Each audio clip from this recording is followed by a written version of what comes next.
because you asked an important question, you know, how do we achieve things?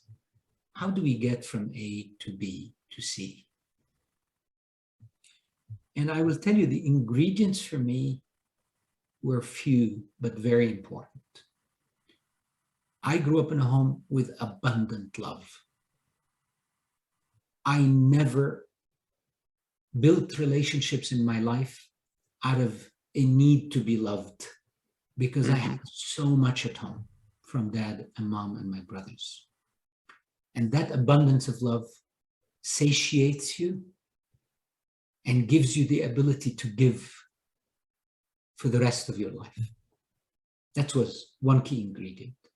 The second key ingredient came to me from my faith, which my dad and Abu Antonius and many others ingrained in me. A faith that gives you a spine that makes you stand under any circumstance. I watched my dad with Kalashnikovs pointed to his head when I was 14, when we were caught in a stop in Beirut during the war. And these guys asking him, "Are you a Christian?" And all he needed to say is yes. And inevitably they would pull the trigger. Wow. And I was a little boy watching him spine up, put his spine up and say, "I am, and I am proud of it." After you see this, you cannot have a wavering faith.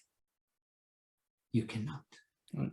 And so faith, and then lastly, for me,